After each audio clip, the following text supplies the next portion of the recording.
गुरु प्यारे साध संगत जी, मैं विनोद जो लंदन इंग्लैंड में रहता हूँ, आपके कदमों में पूज्य मस्ताना जी की पवित्र साखियाँ लेकर हाजिर हुआ हूँ। आज हम जिन जिन साखियों की यहाँ चर्चा करेंगे उनकी तफसील कुछ इस तरह है। साखी नंबर 1, 11 दिन का कष्ट। साखी नंबर 2, आत्महत्या। साखी नंबर 3, सतगुरु जी आ गए हैं। साखी नंबर 4, खल छिलवाएंगे।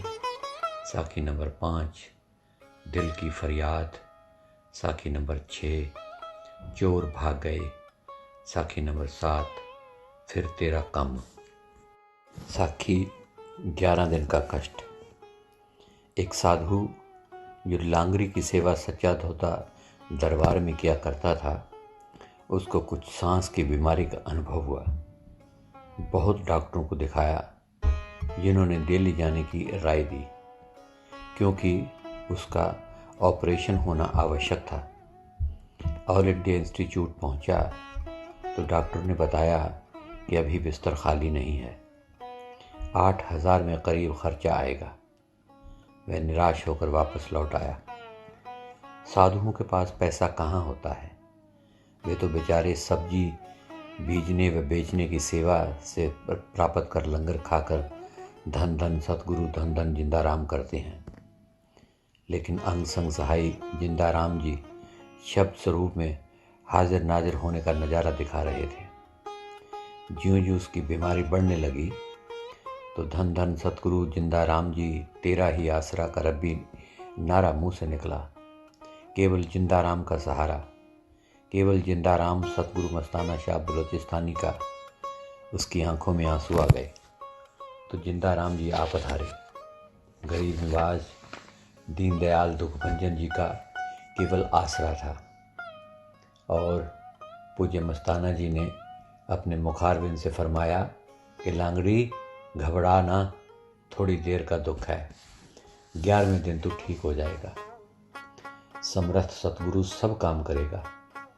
मुबारक जीभ से फरमाए हुए वचन बहुत ही मीठे थे और प्यारे थे और खुशियाँ देने वाले थे और दुख दर्द भरम को दूर करने वाले थे।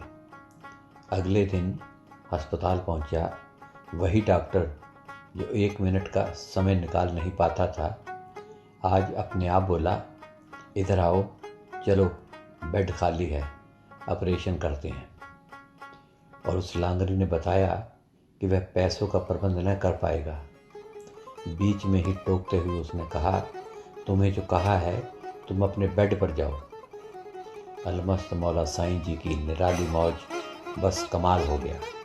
केवल एक सतगुरु का ही सहारा था। ऑपरेशन हो गया। जब होश आई तो लांगरी ने पूछा, डॉक्टर साहब ऑपरेशन ठीक हो गया है क्या? हैरान था कि क्या ये सत्य है। पट्टियों की तरफ ध्यान गया तो कुछ उसे पीड़ा की तकलीफ अनुभव की। जब 11 दिन पूरे हुए तो डॉक्टर ने उसे जाने के लिए कहा। फिर लांगरी ने पट्टी के बारे में पूछा तो उसे बताया गया कि बताओ तुझे क्या है, तुम अब बिल्कुल ठीक हो और घर जाओ। बेड के लिए नए मरीज की आवश्यकता है। 3 दिन के बाद तुम यहाँ आ जाना और पट्टी करवा जाया करो। उस समय उसके ध्यान में आया कि शहनशाही मौज का शहनशाही हुक्म था कि दुख का पता भी न चला, तेरा ही आसरा करता हुआ गुरु बाग आ पहुंचा। साखी आत्महत्या।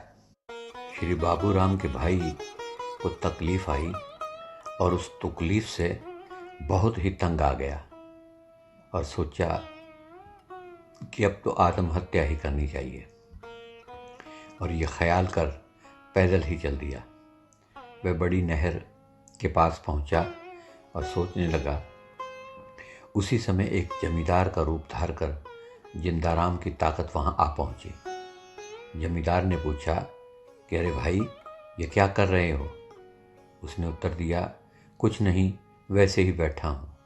परंतु जमींदार ने उसका नाम और गांव पूछा और कहा कि तुम जाओ, वहाँ नहीं बैठो, आखिरी बस आने वाली है और उसमें जाओ, नहीं तो पैदल जाना पड़ेगा। चलो मैं तुम्हें बस पर चढ़ा कर आता हूँ। उसने उत्तर दिया कि मेरे पास तो पैसे नहीं हैं। इतनी देर में बस आ गई। जिम्मेदार ने उसको बस में बिठाया और किराया भी अपनी जेब से दिया। शब्द प्रभु जी ने उस पर अपार कृपा की और उसे बचा लिया। साखी सतगुरु जी आ गए हैं। श्रीमती कुलवंत कौर ने पूज्य मस्ताना जी से नामदान लिया हुआ था और उसके पिता और उसके भाई सभी मांसाहारी थे। जब शहंशाहों के शहंशाह मस्ताना शाह सतगुरु जी ने पूछा कि तुम्हारा बाप तो मांस खाता है और तुम्हारा भाई भी मांस खाता है, तो तुम अब क्या करोगी? यह सुनकर श्रीमती कुलवंत कौर ने उत्तर दिया कि साईं जी, अब तो आप ही हमारे माई बाप हो। इस पर शहंशाही मौज सतगुरु जी खुश होकर फरमाने लगे कि वंज भेड़िया, तो तू इस तरह सोचती हो। इसके बाद साईं जी बेपरवाह जिंदा राम जी ने पवित्र तवज्जो डाली और अंदर से काफ़ी खुशी ली। इसके बाद शहंशाहों के शहंशाह साईं मस्ताना शाह जिंदा राम जी की ऐसी कृपा हुई कि उसने अपने बाप व भाई के घर से पानी तक न पिया। यद्यपि दुनिया के ताने मैंने सहती रही, परंतु सच्चा विश्वास देखकर शहंशाह साईं जी बेपरवाह स्वयं सच्ची सहायता करते हैं। जब श्रीमती कुलवंत कौर के पिता वृद्धावस्था में आए तो कुछ बीमार रहने लगे। इस पर उसकी सेवा श्रीमती कुलवंत कौर ही करती। अब एक तो सत्संगी बेटी के हाथ का खाना और दूसरे शहंशाहों के शहंशाह मिठले सोने मस्ताना शाह बेपरवाह साईं जी के नूरी व पवित्र वचन कि तुम्हारे माँ बाप का भी भला ने बहुत काम किया। यद्यपि उसके पिता ने नाम नहीं लिया था, परंतु बेटी का अलमस्त मौज अकाल मूर्त सतगुरु जी के प्रति प्यार देखकर उसका विश्वास कुछ बढ़ रहा था। अब अपने पिता के अंत समय के पास श्रीमती विद्यावती को बुला लिया और शब्द भजन पढ़ने लगी। तो उसके पिता ने जाते समय ये कहा कि सतगुरु मस्ताना साहब जी आ गए हैं, मैं जा रहा हूँ। धन धन सतगुरु तेरा ही आसरा। फिर अंत समय में सतगुरु सच्चे मिठले खुदा बेपरवाह जी का नाम निकला और सुंदर पतित पावन साईं जी स्वयं लेने के लिए आ गए। तो फिर जीव कष्ट क्यों कर पाए। धन्य है सतगुरु दीन दयाल पतित पावन साईं जी, जो जीव तो क्या उसके संबंधियों तक का इतना ख्याल रखते हैं और आवागमन के चक्कर से निकालते हैं। धन्य है धन्य है धन्य है मस्ताना शाह बलोचिस्तानी सतगुरु जिंदा राम बेपरवाह मिठले सोने मनमोने नूरी साईं जी। साखी खल छिलवाएंगे। एक प्रेमी जिसने पूज्य मस्ताना शाह बलोचिस्तानी जिंदा राम जी से नामदान लिया हुआ था, अपने घर में गुफा बनवा ली। जिंदा राम जीवनदाता जी जब उसके गांव में पधारे तो उसने वह गुफा दिखाई। तो गुफा देखकर सच्चे मस्ताना शाह पातशाहों के पातशाह जी ने फरमाया कि इसमें बैठकर भजन सिमरन ज़रूर करना है। गोबर तूड़ी की गुफा मत बना लेना, नहीं तो खल छिली जाएगी। यह वचन को पूरा ना कर सका। फिर ख्याल आया कि अब तो सच्चे पातशाह जी तो शब्द स्वरूप में हैं। वह गुफा तूड़ी और गोबर रखने की जगह बन गई। उसको इतना कष्ट आया कि 4 महीने भर वह बीमारी से उठ न सका। उसने बताया कि जिंदाराम सतगुरु दाता जी के पास पीठ किए विराजमान खड़े रहते हैं।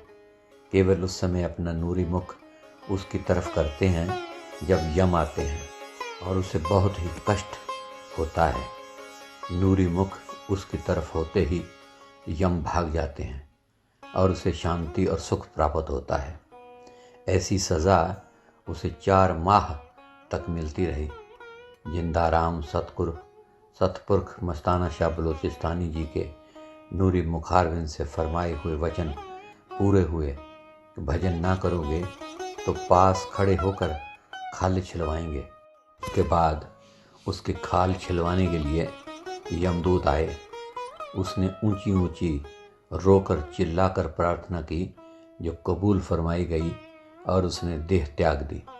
जाने से पहले उसने बताया कि सिमरन ना करने से बहुत तकलीफ होती है। साखी दिल की फरियाद। अंग संग सहाई हाजिर नाजिर सोने मोने अलमस्त मौला शब स्वरूपी मस्ताना शाह बलोचिस्तानी जी की याद जुगाली के लिए डेरों में व घरों में मजलिस सत्संग होते रहते व भंडारे मनाए जाते। दिल्ली गुरुबाग में भी भंडारा मनाया गया। हर बार मलेरकोटला से कव्वाल आते।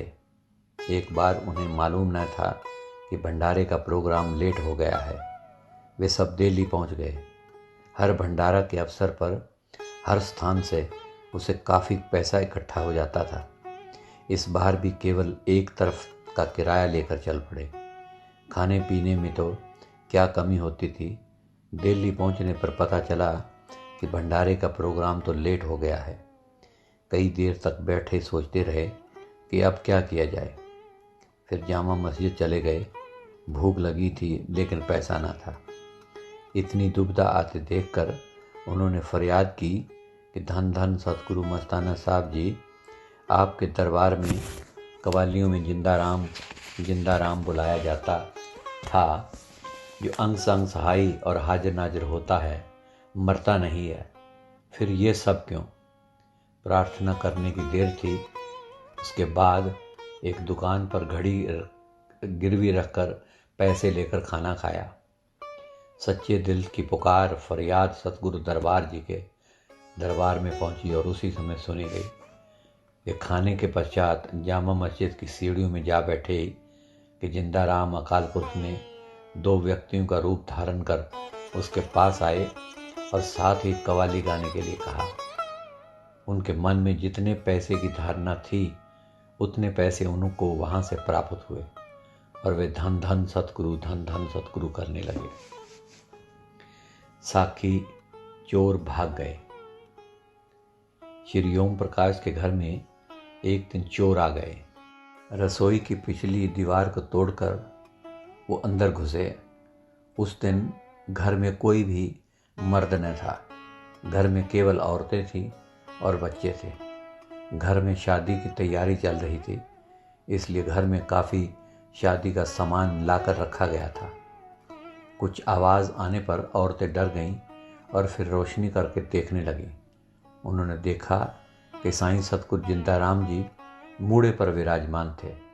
वही नूरानी चेहरा, वही मूड़ा, फिर क्या था। पवित्र दर्शन पाने के लिए बाकी औरतों को बुलानी गई और डर मानो भाग ही गया। उधर चोर भी शोर सुनकर भाग गए। प्रगट प्रभु साईं जी के पवित्र चोला छोड़ने के 8-9 वर्ष के बाद की बात है। साखी फिर तेरा कम। श्री ओम प्रकाश लुधियाना निवासी के घरेलू काम में इतनी परेशानी हुई कि उसकी समझ में उसका कोई हल ना निकला। संबंधियों की सहायता प्राप्त की लेकिन कुछ भी ना बना। अंत में हार कर शहंशाहों के शहंशाह शब्द स्वरूप दातार जी से दिल से प्रार्थना की। उसी रात दाता निरंकार जी ख्याल में आए और नूरानी पवित्र रचना फरमाए कि पुत्र घबराना, पहले बाबू राम का काम ठीक करके तेरा काम करेंगे। तसल्ली हो गई कि अब कार्य जरूर पूरा होगा। परंतु बाबू राम का नाम सुना तो सुबह ही उसके घर जा पहुंचा और सारी बात बताई। श्री बाबू राम ने बताया, मैं भी एक ऐसे चक्कर में फंसा हूँ जो कि मुझे भी दुनिया के जंजाल में फंसाया जा रहा है। जान का खतरा बना हुआ है। तंग आकर मैंने दाताजी से दिल में प्रार्थना की। कुछ ही दिनों में बाबूराम का कष्ट इस प्रकार ठीक हुआ कि स्पष्ट तौर से दिखाई दिया कि ये कोई इंसानी हाथ नहीं है। निरंकार शब्द स्वरूप मालिक के कुल साईं जी की अपार कृपा हुई। उसके कुछ दिनों के बाद ओम प्रकाश का कष्ट भी दूर हो गया। सो केवल अलमस्त मौज सतपुरुष जी के रब्बी हाथ सिर पर होने के कारण ही हुआ। आपस में फिर मिले और अपार मेहरा कृपा दया की बातों को बताने में कई रातें ही बीत गईं। धन्य है प्रकट रूप में शब्द स्वरूपी हाजिर नाजिर जिंदा राम साईं जी। एक रात को हाजरा हजूर मस्ताना शाह जी ने स्पष्ट रूप में श्री ओम प्रकाश को बताया कि उस पर कुछ कष्ट आने वाला है, पर घबराने की कोई बात नहीं है। अगले ही दिन उसकी वर्कशॉप में उसकी आंख में गर्म सिक्का चला गया, जिसके कारण आंख का जाने का भय था। लेकिन नूरानी अलमस्त मौला जी की दया द्वारा यह कष्ट भी ठीक हुआ। श्री बाबूराम के पिता की मृत्यु के समय उसने बताया कि बाबा मस्ताना जी आ गए हैं, कुर्सी लाओ, वो बैठेंगे और मैं चला। तो गुरु प्यारी साध संगत जी, ये थी आज की पूज्य मस्ताना जी की साखियाँ। आज के लिए इतना ही। कल फिर कुछ नई साखियाँ लेकर मैं आपके कदमों में हाजिर होऊंगा। तब तक के लिए मुझे इजाज़त दीजिए और मेरी प्यार भरी धन धन सतगुरु कबूल कीजिए। धन धन सतगुरु तेरा ही आसरा, हाजिर नाजिर जिंदा राम तेरा ही आसरा।